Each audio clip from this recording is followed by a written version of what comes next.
अंतर मन में भावनाएं कुछ ऐसी हैं कि उन्हें व्यक्त करने के लिए शब्द नहीं मिल रहे हैं। आज इस ऐतिहासिक और अत्यंत पावन अवसर पर भारत का हर नगर, हर ग्राम अयोध्या धाम है। हर जीवा राम राम जप रही है। रोम रोम में राम रमे हैं।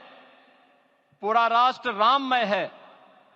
ऐसा लगता है हम त्रेता युग में आ गए हैं। समाज के हर वर्ग ने जाति पाति, विचार दर्शन, उपासना पद्धति से ऊपर उठ करके राम काज के लिए स्वयं को उत्सर्ग किया। भाग्यवान है हमारी पीढ़ी जो इस राम काज के साक्षी बन रहे हैं। यह धर्मनगरी विश्व की सांस्कृतिक राजधानी के रूप में प्रतिष्ठित हो रही है।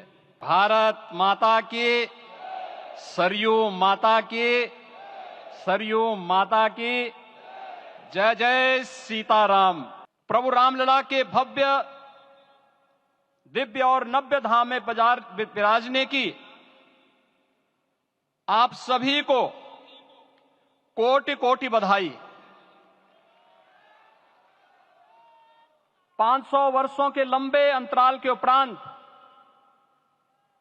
आज के इस चिर प्रतीक्षित मौके पर अंतर मन में भावनाएं कुछ ऐसी हैं कि उन्हें व्यक्त करने के लिए शब्द नहीं मिल रहे हैं। मन भावुक है, भाव विभोर है, भाव विह्वल है। निश्चित रूप से आप सब भी ऐसा महसूस कर रहे होंगे। आज इस ऐतिहासिक और अत्यंत पावन अवसर पर भारत का हर नगर, हर ग्राम अयोध्या धाम है। हर मार्ग श्री राम जन्मभूमि की ओर आ रहा है। हर मन में राम नाम है। हर आंख हर्ष और संतोष के आंसू से भीगा है। हर जीवा राम राम जप रही है। रोम रोम में राम रमे हैं। पूरा राष्ट्र राममय है। ऐसा लगता है हम त्रेता युग में आ गए हैं। आज रघुनंदन राघव रामलला हमारे हृदय के भावों से भरे संकल्प स्वरूप सिंहासन पर विराज रहे हैं। आज हर राम भक्त के हृदय में प्रसन्नता है, गर्व है और संतोष के भाव हैं। आखिर भारत को इसी दिन की तो प्रतीक्षा थी। भाव विभोर कर देने वाली इस दिन की प्रतीक्षा में लगभग 5 शताब्दी व्यतीत हो गई। दर्जनों पीढ़ियां अधूरी कामना लिए इस धराधाम से साकेत धाम में लीन हो गई, किंतु प्रतीक्षा और संघर्ष का क्रम सतत जारी रहा। श्री राम जन्मभूमि संभवतः विश्व में पहला ऐसा अनूठा प्रकरण होगा जिसमें किसी राष्ट्र के बहुसंख्यक समाज ने अपने ही देश में अपने आराध्य की जन्मस्थली पर मंदिर निर्माण के लिए इतने वर्षों तक और इतने स्तरों पर लड़ाई लड़ी हो। संतों, सन्यासियों, पुजारियों, नागाओं, निहंगों, बुद्धिजीवियों, राजनेताओं, जनजातियों सहित समाज के हर वर्ग ने जाति पाति, विचार दर्शन, उपासना पद्धति से ऊपर उठ करके राम काज के लिए स्वयं को उत्सर्ग किया। अंततः वह शुभ अवसर आ ही गया जब कोटि कोटि आस्थावानों के त्याग और तप को पूर्णता प्राप्त हो रही है। आज आत्मा प्रफुल्लित है इस बात से कि मंदिर वही बना है जहां बनाने का संकल्प लिया था। संकल्प और साधना की सिद्धि के लिए हमारी प्रतीक्षा की इस समाप्ति के लिए और संकल्प की पूर्णता के लिए आदरणीय प्रधानमंत्री श्री नरेंद्र मोदी जी का हृदय से आभार और अभिनंदन। माननीय प्रधानमंत्री जी, 2014 में आपके आगमन के साथ ही भारतीय जनमानस कह उठा था कि मोरे जिय भरोस दृढ़ सोई, मिलहि राम सगुन शुभ होई।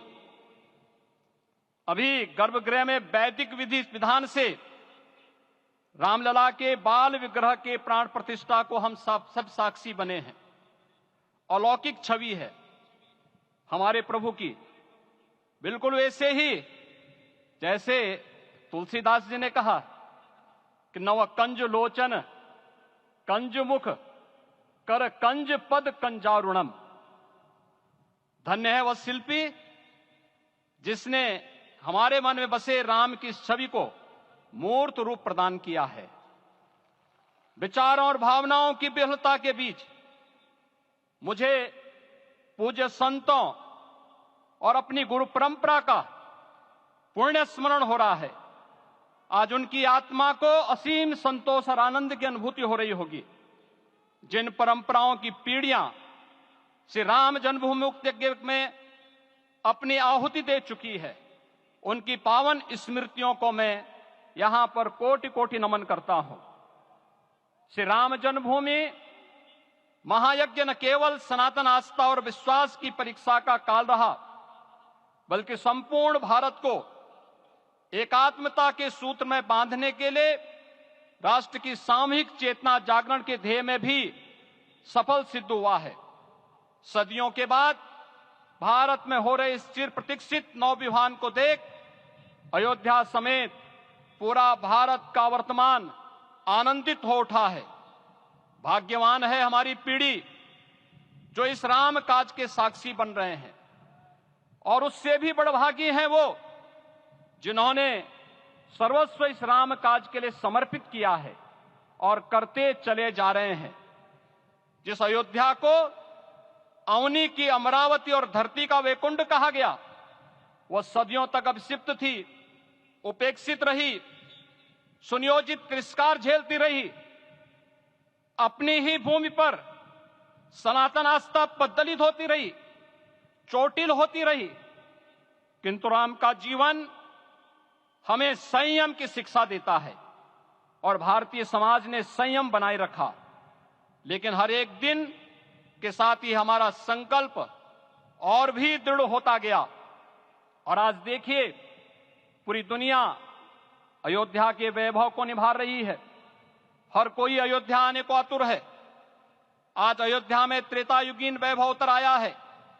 दिख रहा है यह धर्मनगरी विश्व की सांस्कृतिक राजधानी के रूप में प्रतिष्ठित हो रही है। पूरा विश्व दिव्य और भव्य अयोध्या का साक्षात्कार कर रहा है। आज जिस सुनियोजित एवं तीव्र गति से अयोध्यापुरी का विकास हो रहा है, वह प्रधानमंत्री जी के दृढ़ संकल्प, इच्छा शक्ति और दूरदर्शिता के बिना संभव नहीं था। कुछ वर्ष पहले कल्पना से परे था कि अयोध्या में एयरपोर्ट होगा, यहां के नगर के भीतर 4 लेन की सड़कें होंगी, सरयू जी में क्रूज चलेंगे, अयोध्या की खोई गरिमा वापस आएगी। लेकिन मित्रों, डबल इंजन की सरकार के प्रयास से आज आप सबके सहयोग से यह सब साकार हुआ है। सांस्कृतिक अयोध्या, आयुष्मान अयोध्या, स्वच्छ अयोध्या, सक्षम अयोध्या, सुरम्य अयोध्या, सुगम्य अयोध्या, दिव्य अयोध्या और भव्य अयोध्या के रूप में पुनरुद्धार के लिए हजारों करोड़ रुपए वर्तमान में यहां पर भौतिक विकास के लिए लग रहे हैं। राम जी की पेड़ी, नया घाट, गुप्तार घाट, ब्रह्मकुंड, भरत कुंड, सूरज कुंड, विभिन्न कुंडों के कायाकल्प, संरक्षण, संचालन, रखरखाव के कार्य हो रहे हैं। रामायण परंपरा की कल्चरल मैपिंग कराई जा रही है। राम वनगमन पथ पर रामायण वीथिका का निर्माण हो रहा है। नई अयोध्या में पुरातन संस्कृति और सभ्यता को संरक्षण तो हो ही रहा है, भविष्य की जरूरतों को देखते हुए आधुनिक पैमाने के अनुसार सभी नगरीय सुविधाएं भी विकसित हो रही हैं। इस मोक्षदायिनी नगरी को आदरणीय प्रधानमंत्री जी की प्रेरणा से अब सोलर सिटी के रूप में भी विकसित किया जा रहा है। पूरी अयोध्या में विश्व के सनातन आस्थावानों, संतों, पर्यटकों, शोधार्थियों, जिज्ञासुओं के प्रमुख केंद्र के रूप में इसे बनाने की ओर से अग्रसर किया जा रहा है। यह एक नगर या तीर्थ भर का विकास नहीं है, यह उस विश्वास की विजय है जिसे सत्यमेव जयते के रूप में भारत के राज चिन्ह में अंगीकार किया गया है। यह लोक आस्था और जन विश्वास का विजय है।